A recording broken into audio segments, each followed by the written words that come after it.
малите апарати.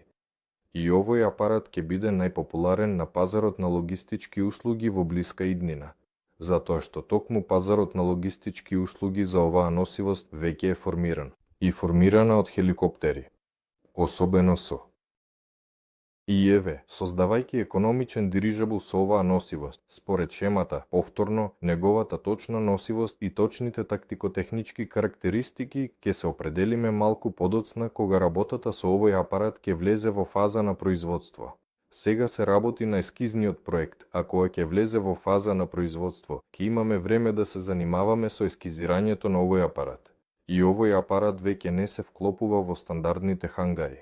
Кога ќе разбереме конкретната носивост, тактико-техничките карактеристики, надворешниот изглед, општиот изглед и така натаму, ќе ги разбереме неговите димензии и, се разбира, ќе разбереме каков хангар ќе треба да изградиме за него.